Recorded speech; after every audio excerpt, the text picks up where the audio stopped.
Hey everybody, Tom Barnes, stories from the 78 from Pinball Expo 2024. Here I am in the Stern Pinball exhibit.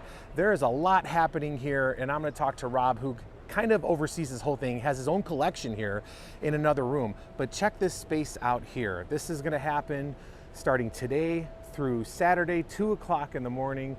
But they have all the games here. Look at this. There's a Foo Fighters game right here, right up my alley. I saw Metallica earlier. There's a little Deadpool, X-Men, and they got this new X-Men game I've been hearing about back that way. So we're gonna stick around, hang out here for this story from the 78.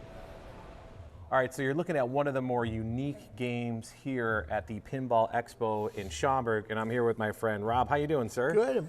We're waiting for you to check these games out. This is all a little bit of everything for everybody. Yeah, so this expo in Schaumburg starts today, goes through Sunday? Thursday. I'm sorry, Saturday. Saturday, yeah. Until 2 o'clock in the morning. Till 2 o'clock in the morning. And this room right here is a room where people can come. This is the free play room, right? Yeah. So when you come to Expo, you pay one price to come in, and you can play these games until you drop. They're all set for free play.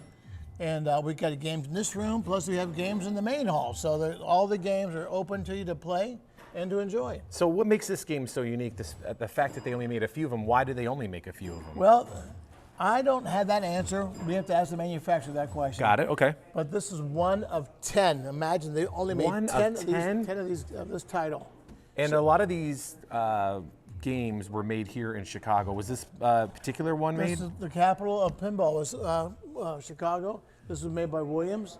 And it's a very unique game. It's a style of game you don't see every day, and perhaps that's why it wasn't very popular. What's the style that makes it so unique? Well, you know, every game has got its own design. So some of these games, they build them and they put them out there in the field, almost like a test market to see how well the games go. So perhaps this is one of them that just got little or no interest. So they scrapped the idea of producing it as a full production. Got it. And Williams is or was a Chicago brand? Was. I mean, they are no longer in business. But these are a lot of games here from Williams. This game here is quite interesting. This game was made by a company called Sega out of Japan. Yeah. The gaming company, the video game Sega, right? Yeah. Well, this is predating that. For a short time, this was from the I think mid '70s.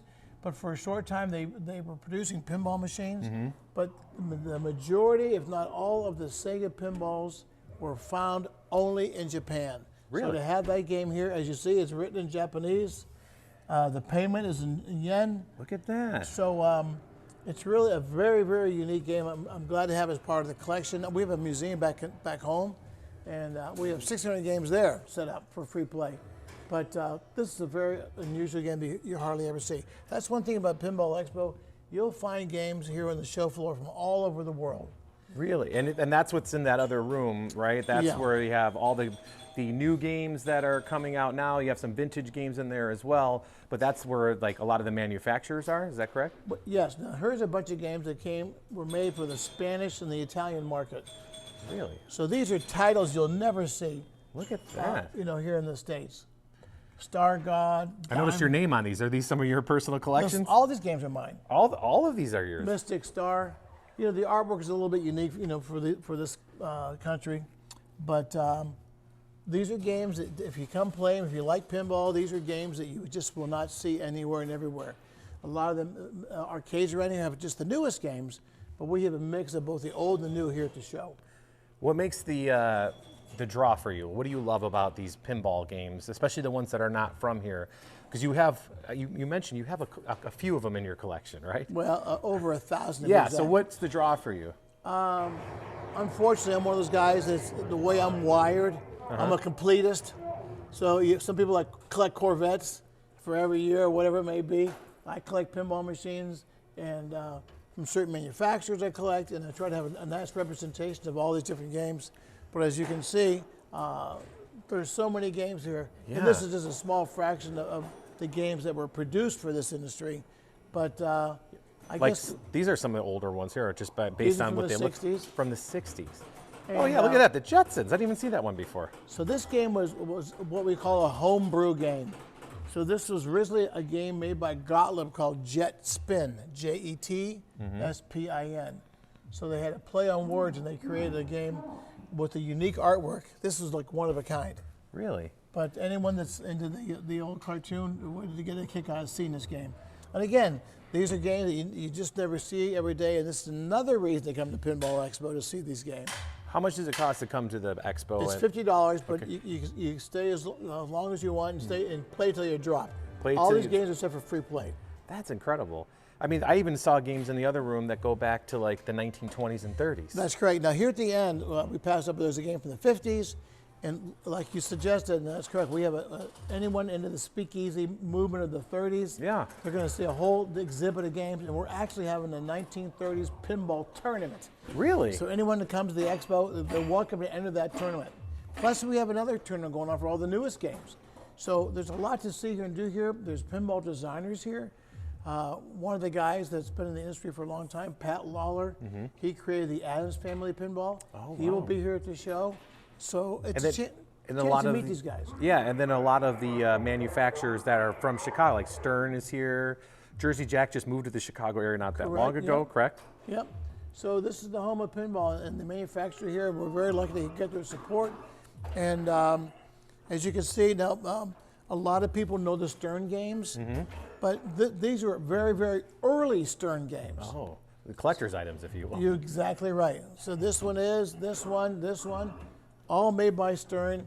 Wow. And for the time when they came out in the 80s, they were very popular games. So I know it's like asking which one of your favorite children is your favorite, or which one of your children is your favorite. Do you have one in here that you gravitate towards more than others? Well, I'm going to take you guys down here, and I'm going to show you something that you just never see. Okay. In fact, what I'm going to show you is the first time these games have hit USA soil. Oh, wow. And you say, like, that's impossible. What are you talking about? And here they are right here, this group of 5 games here. How has this never hit U.S. soil before? These games were made in Australia. Oh, wow, we have to come a long way. And these games were unique for that country and that country only.